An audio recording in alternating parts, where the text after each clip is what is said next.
Let's take it to our top story then, where we are talking about a unicorn that also wants to disrupt the fintech space in a big way. We are of course talking about Paytm, and who better to give us perspective than its founder and CEO Vijay Shekhar Sharma.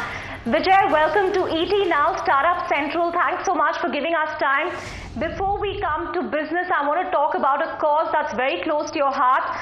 Last week, we got the all-important verdict on differential pricing. We haven't quite heard from you yet on that. So, tell us about your own take, and also if there are some concerns about telcos offering their own content, if that's a devil in the detail that you're also concerned about. I think the expectation that we had from TRAI was that telecom operators should not be able to guide some service at a cheaper price over other service. And the cost of the data access is critical in decision making for consumers in India. Data access is a very critical pricing point here. So if TRAI lets telcos still build services, they are priced differently than a normal service, then we've not got what we wished for. But I assume that TRAI, with the elaboration they have done, they will not let it happen, and they have already said this, that they will continue to review those services. So I'm hopeful, because the way the directive have come is very clear and very articulative, but obviously you never know if it gets misused because of that stint. Vijay, another development that's really been hogging headlines in the e-commerce space is Mukesh Bansal's shock exit from Flipkart last week. As Flipkart's rival, contemporary, what's your own take, and is this a sign of the e-commerce business entering a mature phase? I think any entrepreneur will tell that any team member leaving is a very big setback, but I'm sure they are very apt bandwidth of management there. And I'm sure it is not a big issue for them. That is why they were very public about it, that what is happening.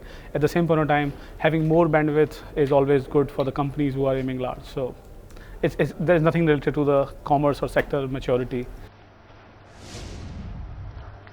Vijay, there's also a lot of buzz about Alibaba in early talks with Flipkart for a strategic stake. Now, considering Alibaba's subsidiary Alipay is a very big investor in Paytm, don't you think there is, a potential conflict of interest here? How are you really reading into this development? Okay, so first of all, I'm not Alibaba, I'm not Flipkart, so wrong question, wrong target. At the same point of time, as far as our investment or our relationship with Alibaba is concerned, we are sorted. We know what we want, we get what we need, and I don't think that there is anything else matters there. Okay, you're not too keen to divulge your thoughts there, but can we imagine a potential scenario, where we look at Paytm's marketplace, Flipkart's marketplace, getting combined or working together, and leaving you to focus on your pet payments bank? Is that a scenario that's likely at all? Because it's certainly been doing a lot of buzz in recent weeks. As BFSI company, as a financial services company, we need merchant access, we need merchants data, we need transaction data, and marketplace is a very core important part for our business. So every other speculation is just purely one, and I'm glad that it is being discussed from previous speculation to the next one. Hopefully someday this will die too. Right. Talking about Payments Bank, Vijay, I believe you're also in talks to raise about $400 million for that, which will happen at the holding company level. Take us through that, and are you really confident of raising funds in such a tough environment? Because from the trends we've been seeing in the last weeks, the deal amounts are clearly coming down. So first of all, I really find ourselves being lucky in this country, because if you see in a big picture scenario in India, Google of India has been Google, Social Network of India has been World Social Network called Facebook, and Messenger of India has been the same. But only the companies which are regulated, restricted, or in business models which are deliberated for Indians to be created are the companies that you get created. Like telecom has been very clear answer. So I'd say that we probably find ourselves in an advantage situation, because payments, bank, financial services is sort of a regulated, and there are not a lot of rest of the world companies that are there in this segment. That being apart, we've been sincere about the opportunity, and we've committed tremendous amount of dollars and tremendous amount of effort on this, removing cash from this country's ecosystem.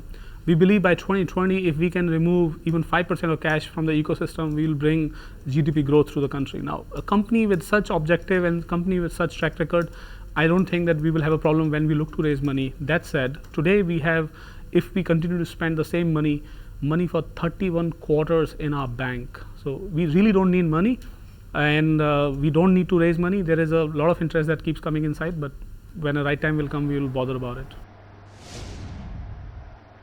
Certainly a very ambitious 2020 plan, but I want to come back to Flipkart again. Will we see a scenario, Vijay, where we see you joining forces with Flipkart to take on the might of Amazon and Snapdeal? Is that a possibility at all?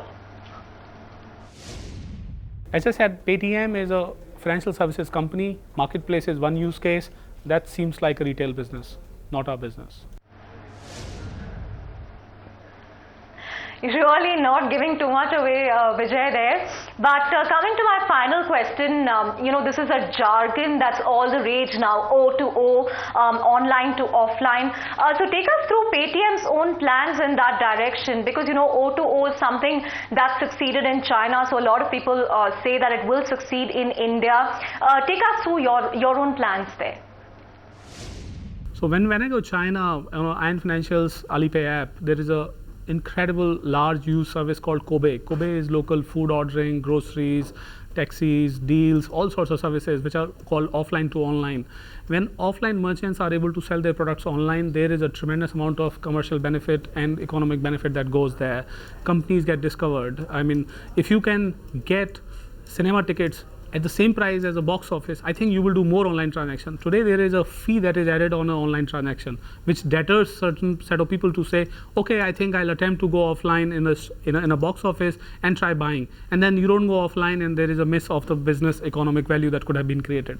So in Paytm, we see a tremendous large business potential in creating these offline to online commerce business models, starting from deals, travels that we've done, and we soon announcing our cinema ticket booking platform too.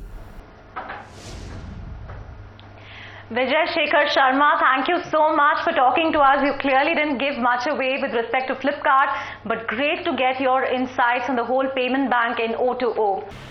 Find us on Facebook at facebook.com/ETNow, and don't forget to click the like button. You can also follow us on Twitter at ETNowLive. To stay updated with all our programming, hit the subscribe button on our YouTube channel by logging on to youtube.com/user/ETNow.